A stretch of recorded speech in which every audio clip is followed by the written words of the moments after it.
Them niggas make more. I knew my time would come and had to wait for it. So every night a nigga pray for it. Ain't no going back, the only way is forward. See some people they weren't made for. They rolling fit my real like it was made for. We back again. It's your brother Elijah Miles, and I got a special guest with me, Farajii Muhammad. What's up? Yeah. Basically, today we talking about we going off of a quote from Assata Shakur. And for those who don't know who Assata Shakur is, she was a member of the Black Liberation Army. She was an activist, a member of the Black Panthers, and she was the first first woman to be on the FBI's most wanted list. And she escaped to Cuba, and she lives in Cuba right now. But she was real big in the struggle back in the day. And so basically, we wanted to read a quote from her and discuss what is the relevance and what is meaning. It's about love. So,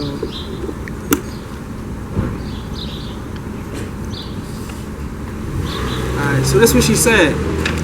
Listen up. This is the 21st century, and we need to redefine revolution. This planet needs a people's revolution, a humanist revolution. Revolution is not about bloodshed or about people going to mountains and fighting. We will fight if we're forced to, but the fundamental goal of revolution must be peace.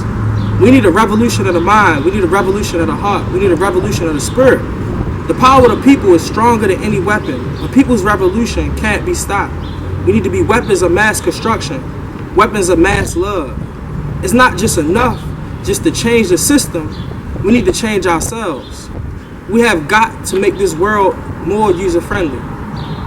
Are you ready to sacrifice to end world hunger, to sacrifice to end colonialism, to end neo-colonialism, to end racism, to end sexism? Revolution means the end of exploitation. Revolution means respecting people from other cultures. Revolution is creative. Revolution means treating your mate as a friend and an equal. Revolution is sexy. Revolution means respecting and learning from your children. Revolution is beautiful. Revolution means protecting the people, the plants, the animals, the air, the water. Revolution means saving this planet. And ultimately, revolution is love. And so that's from our sister Assata Shakur. And basically, I just wanted to know what you think that she meant by the revolution is love. She meant everything about that. I mean, she's absolutely right. One is that revolution should lead to peace.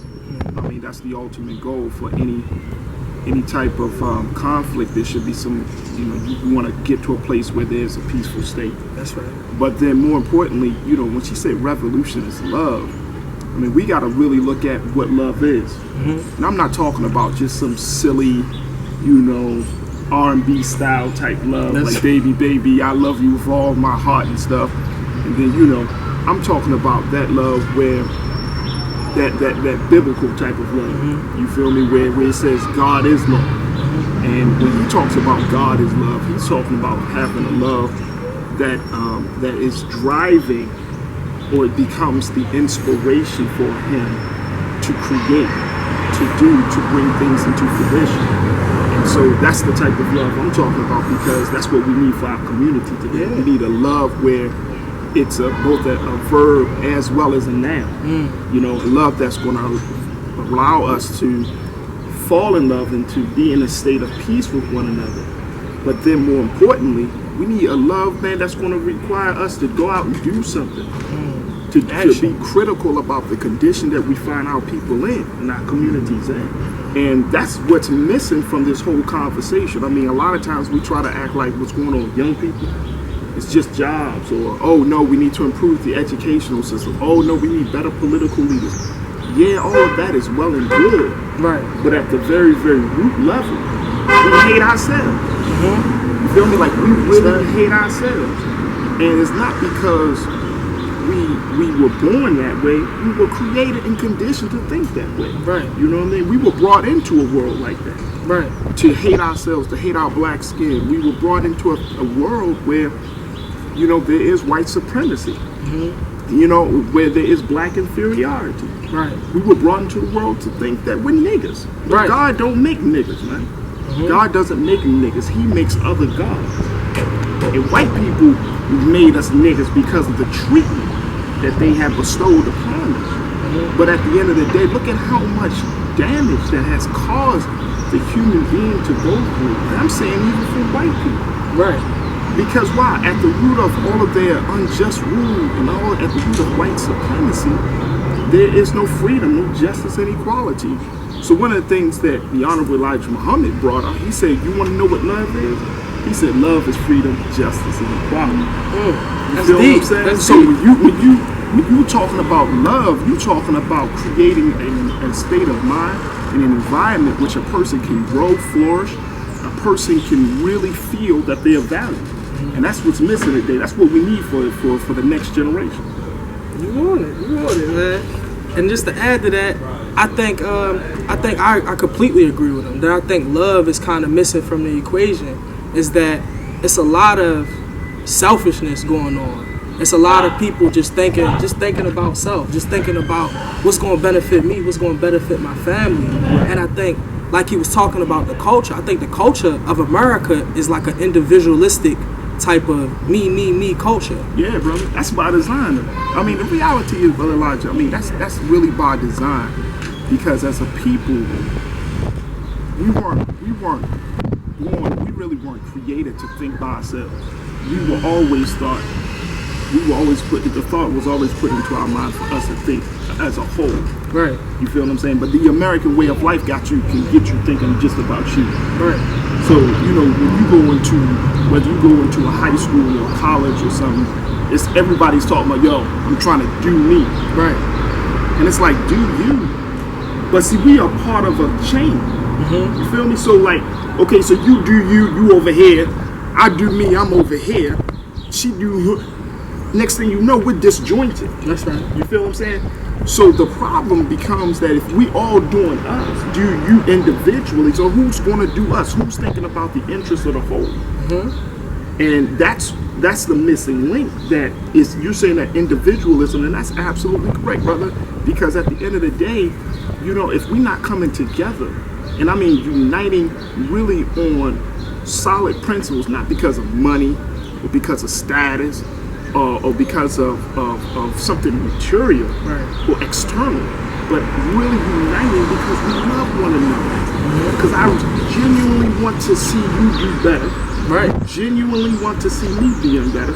I genuinely have an interest in the affairs and the well-being of your family. You have the same interest for my family. Mm-hmm. You know what I'm saying? So I'm never going to violate that because you're my brother. Right. At the end of the day, you my brother. And then I will do what I need to do to protect that brotherhood. Mm-hmm. You know what I'm saying? So I'm never going to violate you. I'm not going to violate your lady. I'm not going to violate your children. I'm not going to violate your property. You work every day and I'm robbing you. Man, that's crazy. Mm-hmm. You feel what I'm saying? So at the end of the day, that love is so essential that you can build a whole system off of just love. And that's how powerful that force really is. It's so powerful that it is the driving force, right? It's the driving force for how the universe relates to one another. That's how powerful it is. And so, if we get out of the individualism, think about the collective, right? You feel what I'm saying? Then we can start to build. We can start making true progress. One of the things that we're doing here in the city of Baltimore, brother, if you don't mind, go ahead, is, I work for an organization called Peace by Peace. Mm-hmm. And the thing behind Peace by Peace is that we want to try to restore, reconnect, or bring pieces together that were once lost, that were lost in the neighborhoods, right? And I heard many people say that the hood became a hood because the neighbors are no longer there. Right. You feel me? Like the neighbors have gone. So we are out at odds with one another within this block, that block.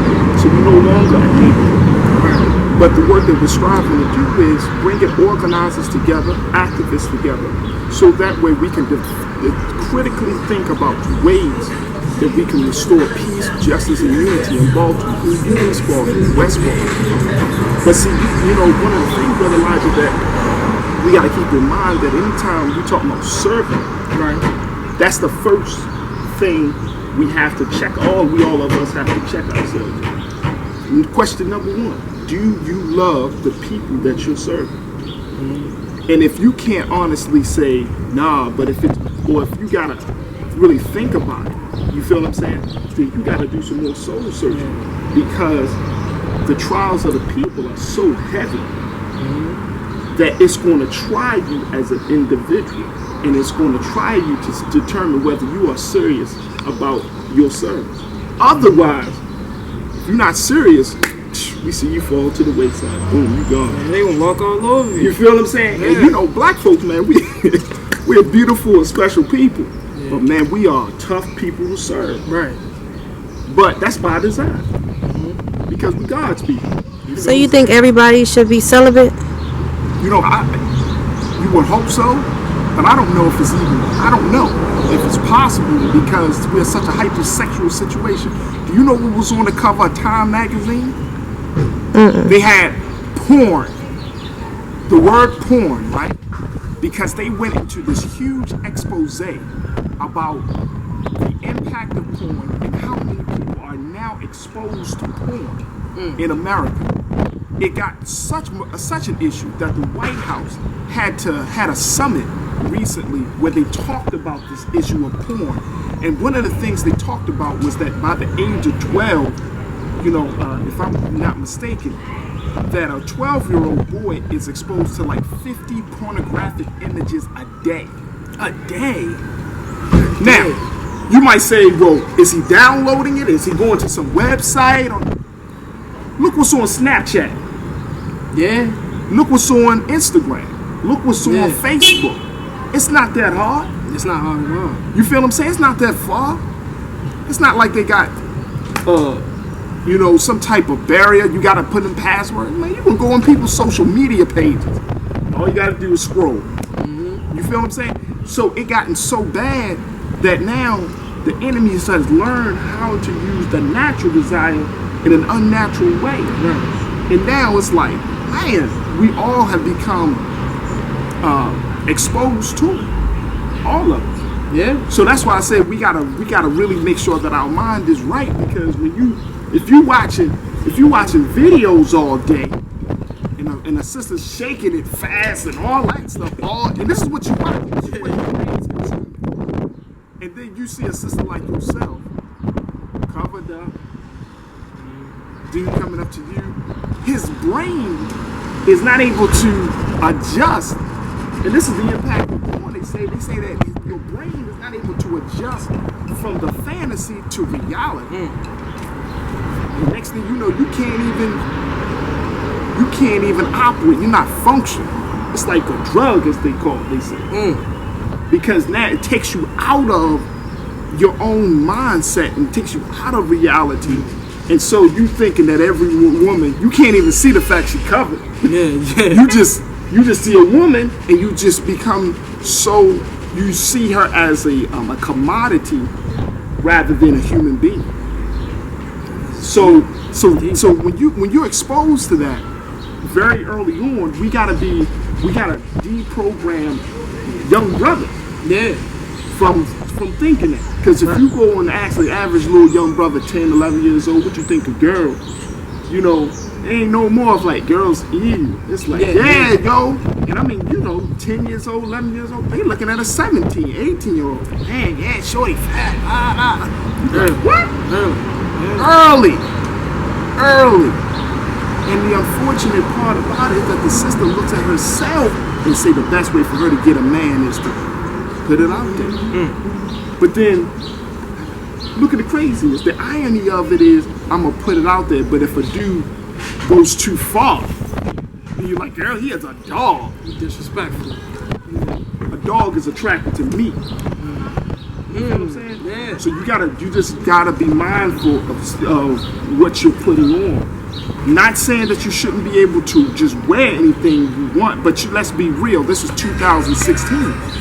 Right. You can't wear anything you want. You cannot come out the house naked. You can't. And just be like, well, why is it?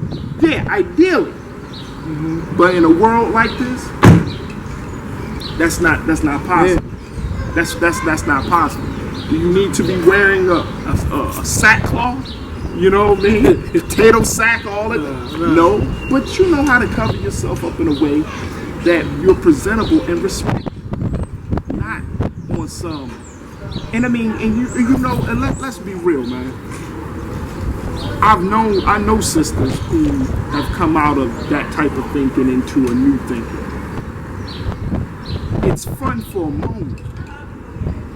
You like the attention for a moment. But as you grow up as a woman, you want to be seen as more than just a piece of meat. Right. You know what I mean? You want to be felt. You want the men to know you have a heart, you have a mind, you have a spirit. Right. So you don't want to be seen like that all the time. You walk out, then it becomes this thing like, you know, they got this a lot more sisters that are speaking out against street harassment, and that's just essentially with guys be like, hey shorty, what's up with you? And dudes will just say anything out their mouth. You trying to do something, trying to go tonight? What's up? You don't want to be exposed to that. Every single, we don't know what that's like, man. Yeah. But I've heard the pain from sisters who say, yo, they rather walk the street stone face with the I don't want to talk to nobody look, rather than walking the street with a pleasant smile. Because sometimes dude will take you give him an inch. Gonna take a mile. Take a mile. So even if you got the stone face, you know, you gonna find something to say about that. You know what I'm saying? Oh, it ain't that bad. You want to smile. But see, but sisters gotta know that sometimes some dudes are going to try to take them out, but other times, you know, you can't live up. You gotta find a balance because you can't live in the world. Right. Closed in. Right. You know what I mean? Every man does not want you. Right. You know, and I understand, but it's hard to differentiate between who does and who doesn't. If you got 10 dudes hitting on you every day. Right. I don't have 10 women hitting on me like, oh, hey, what's up? I would get tired of it too. Be like, all right, sure. Okay, all right. I think they're all the same now. Cool. But again, it's coming down to, we gotta be mindful of the world that we're living in. And that's what it is. It's not about trying to control anybody, especially I'm speaking of, you know, the dress for the sisters, but you gotta be mindful how you present yourself. Yeah. I agree. You gotta be mindful. I agree. You know, man, I tell my wife that. You gotta be mindful. She understand that. You know, I tell her what the sisters I want. She gotta be mindful. Because we're not all together. Men in this world are not together mentally. Especially black men, especially if young black men. You know what I mean? So you on a college campus, you in a high school, you showing all of yourself out there like that, but then you reject the dude. So he getting mixed messages. Your body is saying you want to be seen and you want attention, but your mouth is saying no. So a man who's not in his state of mind, he don't know how to deal with it. He might go too far. So you gotta be mindful. Just being mindful. I know folks will be like, yo, I should be, again, you want to be mindful. As a married man, how has your perspective changed on relationships? Man, as a married man, first thing, I get no advice from single men. I feel it. Because when you're married, it's some people call it a struggle, but I don't call it a struggle.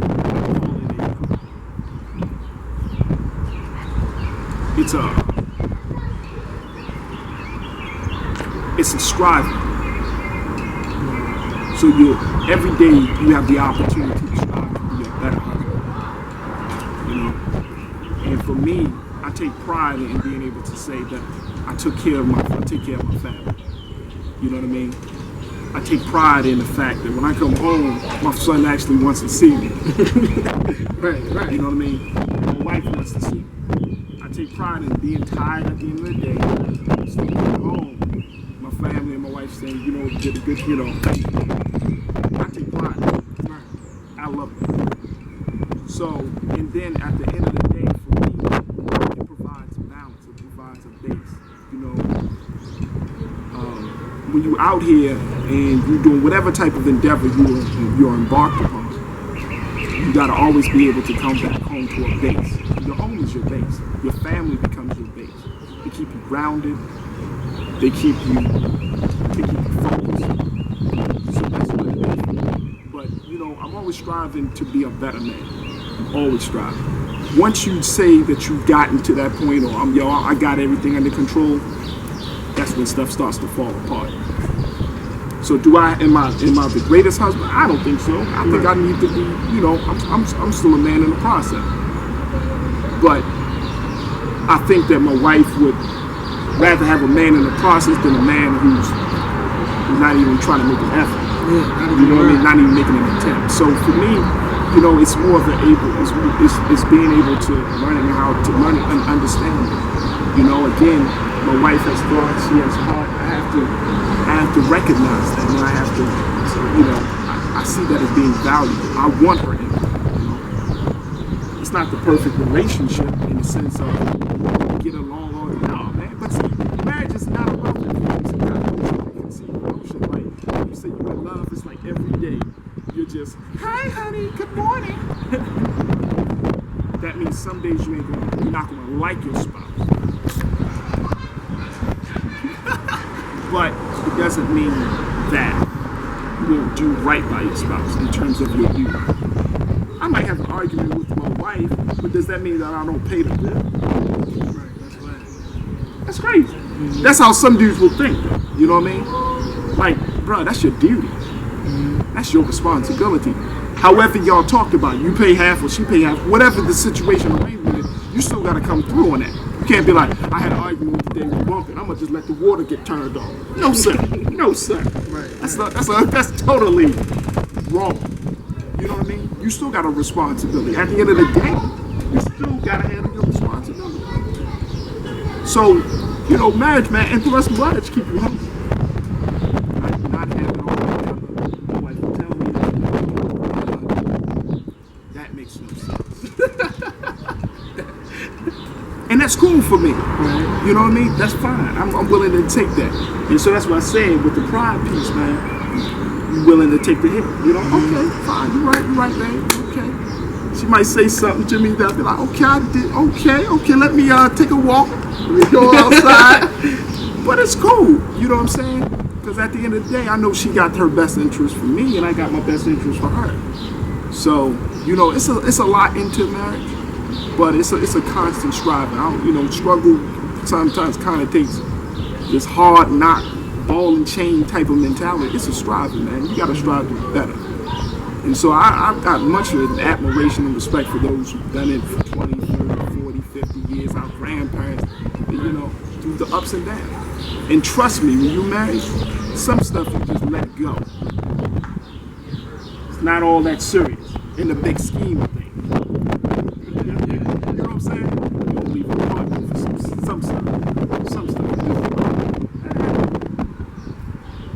In the big scheme of things, especially if you put 20 years in, especially if you put some real time in, you might be disappointed. But man, I'm not hearing that. Okay. We work that out. We gonna keep it moving. You know what I'm saying? Let's come back together. Let's figure this thing out. You know. The other thing about marriage is that somebody got to be present and has to have a relationship with the Almighty God. So if you don't have that relationship, somebody got to pray up in that house. Because some trials are going to come. Right. That's going to require some prayer. And if you ain't connected, you're going to have to get connected real quick. You know what I'm saying? So that's my point. Hey, Brother Locks, thank y'all wonderful crew here today. Thank you. And I look forward to, you know, seeing the great progress of Stoop Talks. Yeah. You know what I mean? I hope you really understand you have something great here. Mm-hmm. And, you know, brother, don't take this opportunity and this platform on very small. You know, you can do a lot of change. You can talk to a lot of people just through the simple conversation. It's simple, but it's not so simple. Right. You know what I mean? So again, I thank you for inviting me on. Mm-hmm. Yeah, no doubt. Hopefully, man, you know, we'll cross paths again with this. But man, may God be pleased with your work. and that you continue to build with each other, and you know, get build with a lot of folk. But I foresee it that if you keep your vision big, you're gonna see the rewards of your work in terms of taking this from social media to taking it to the next level. But even if it stays on social media, using it as a platform to have quality conversations and dialogue about the things that are most important to our people. Right. And we need it. We need it. Definitely. Most definitely. Thank y'all for tuning in. This is Stoop Talks. This is Elijah Miles, brother Farajii. I love y'all. Be safe. Peace.